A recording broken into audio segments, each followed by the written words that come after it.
peut se balader sur les 6 hectares. Tout n'est pas en jardin, mais les 6 hectares, en tout cas, sont paysagers.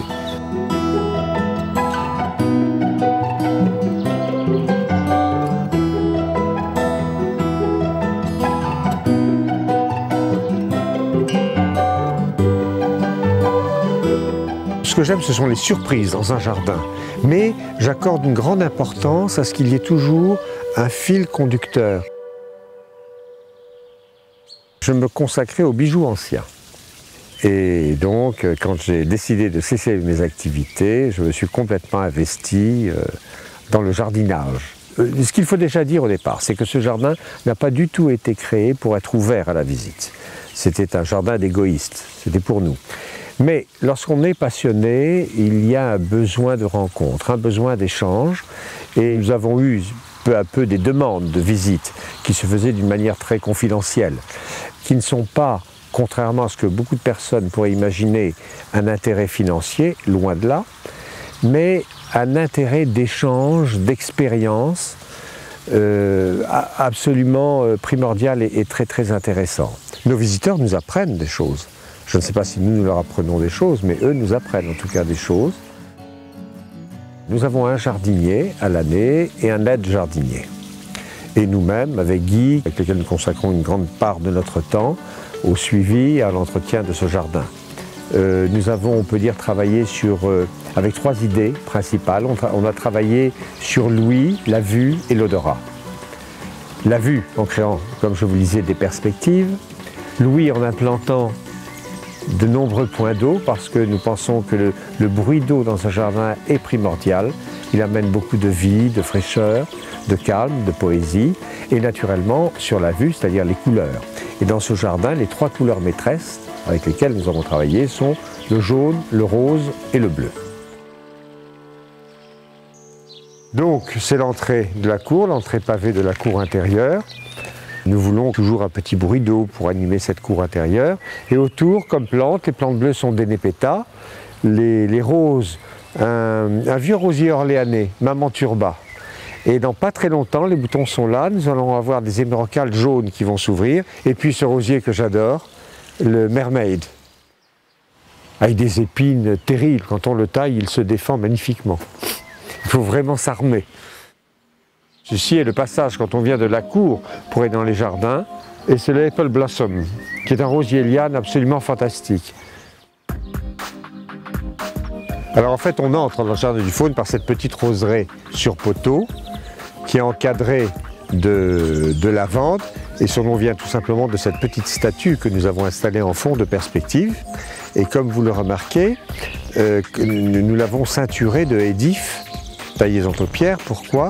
Parce que nous ne souhaitions pas qu'en dehors de la perspective centrale, on puisse d'emblée découvrir tout ce jardin, mais qu'on soit invité, incité à aller se promener dans les chambres pour découvrir ce qu'il y avait.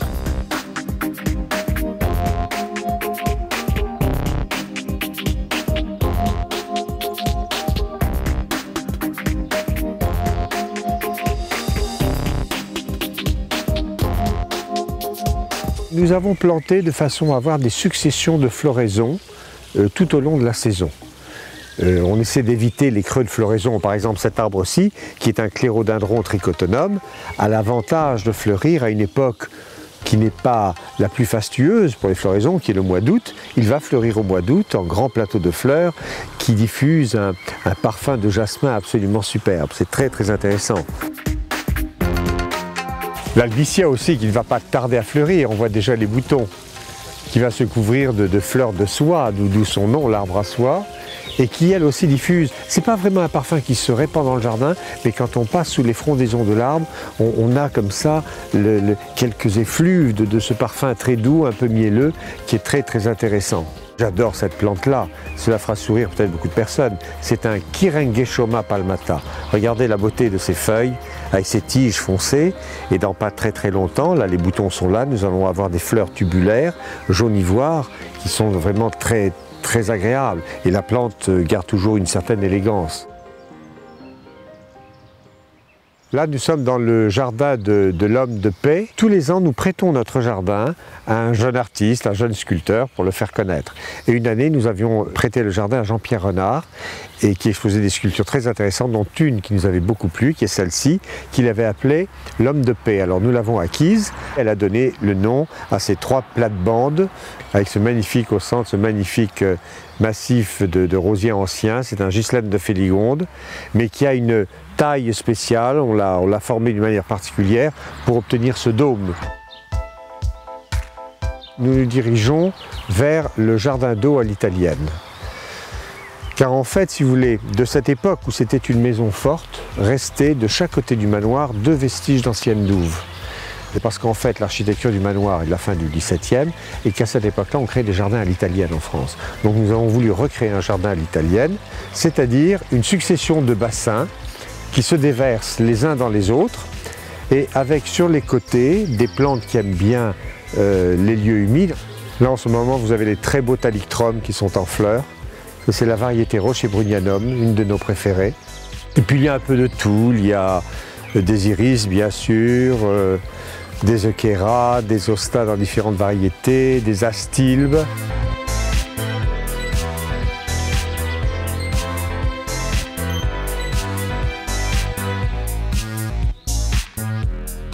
Là, nous arrivons donc dans le jardin exotique qui est en fait la douve qui fait pendant à la première. Et là, c'est un petit clin d'œil à cet ancien propriétaire qui était botaniste. Et nous l'avons appelé le jardin exotique pour évoquer ses voyages lointains. Vous avez les aralias qui viennent de Chine, les bambous d'Asie, et toujours dans un petit coin, la présence de l'eau, il y a toujours un petit murmure d'eau quand on passe quelque part. Il y a aussi pas mal d'hydrangea, villosa ou sargentiana, parce que nous avons bien ces grandes feuilles avec ces fleurs.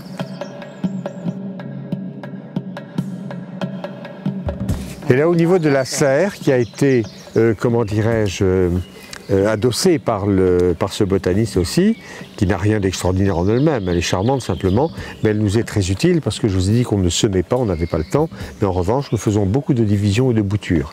Et on a planté à l'angle de la serre un Davidia involucrata pour ombrer la serre en plein été. Et le Davidia involucrata, c'est l'arbre que l'on appelle l'arbre mouchoir. Le sous-bois, en fait, on a voulu laisser cela en cheminement bucolique, libre. Donc nous avons simplement tracé des petits chemins que nous avons bordés de plantes vivaces et d'arbres ou d'arbustes de collection que nous avons plantés. Tout au moins dans cette partie, une végétation assez dense qu'on ne tient pas tellement à domestiquer. On veut lui garder ce côté un peu impressionnant, comme ça. On se demande si on ne va pas y découvrir un dragon ou un ogre au détour d'un chemin. Et puis nos hydrangea villosa, aspera villosa que j'adore, qui vont nous faire des fleurs immenses, très belles. Alors très pompeusement, nous appelons ça notre arboretum, mais ça n'en est pas un naturellement. Ce sont certains arbres que nous aimons. Il n'y a pas de collection ici, ça n'était pas du tout notre but. Nous achetons une plante parce qu'elle nous plaît, mais nous ne tenons pas à avoir toute la famille autour de cette plante. Là, nous avions commencé à planter des camélias, des japonicas, puis après nous avons planté plutôt des satsankas pour essayer d'échapper au gelé, pour pas que les boutons ou les fleurs gèlent. Mais je dois reconnaître que nous n'avons ni le terrain ni le climat pour cela. Alors cette année, chose extraordinaire, ils ont fleuri comme jamais ils ont fleuri, mais c'était tout à fait exceptionnel.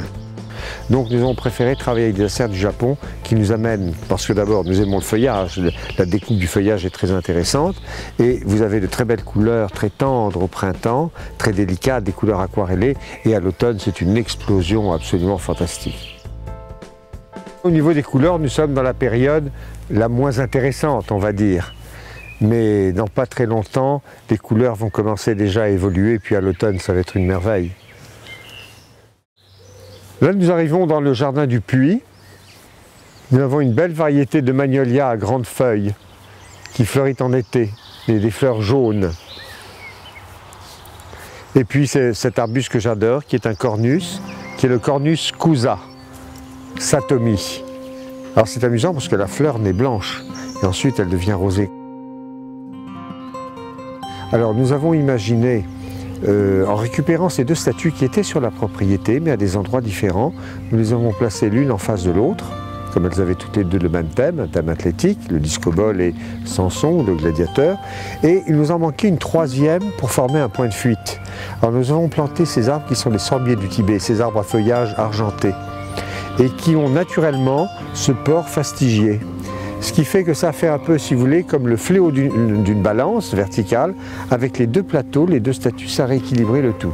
Et on a simplement tracé au sol des allées en croix et en diagonale que nous maintenons par des hauteurs de tonte différentes. L'avenue de Tilleul, qui elle a été plantée aussi à la construction du manoir, donc elle a un peu plus de 300 ans. Quand nous sommes arrivés sur la propriété, c'est absolument magnifique. Les tilleuls, les branches des tilleuls venaient jusqu'au sol, à peu près jusqu'à la ligne des plaques miniers en haut, de chaque côté. C'était une véritable cathédrale, c'était ahurissant. Et donc nous avons fait élaguer gentiment les tilleuls, et ça a été vraiment un miracle, parce que le lendemain, c'était la tempête de 89. Si nous ne l'avions pas fait, il ne resterait aucun tilleul. On a voulu recréer le verger à son emplacement ancien. Et là aussi, vous voyez, on a travaillé donc sur les perspectives, en ce sens que l'allée que nous avons tracée dans le verger est dans le prolongement de ce que nous appelons la grande allée, toujours pour donner l'impression que le jardin ne s'arrêtait pas, ne finissait pas. Pommiers, poiriers, pruniers dans toutes les variétés, cerisiers. Il y a des néfliers aussi. Les poiriers, on n'a pas vraiment le terrain. Le poirier n'aime pas les terrains lourds. En fait, on a grosso modo fait le parcours de nos visiteurs. Un vrai jardinier est quelqu'un de généreux. Lorsque vous rencontrez un jardinier qui n'est pas généreux, ça n'est pas un vrai jardinier, il faut vous en méfier. Mais un vrai jardinier sera toujours ravi de partager ses secrets et de connaître les vôtres, naturellement. Et ceci a été très très enrichissant par donc les différentes expériences, les visites, mais également des associations, c'est-à-dire leurs membres, comme l'association des parcs et jardins en région centre, et puis une autre association que nous aimons beaucoup, qui s'appelle Vivace et compagnie. Toute cette, comment dirais-je, cette richesse accumulée fait que, peu à peu, vous vous forgez une petite expérience qui ne demande qu'à grandir et qui en fait n'a jamais de fin.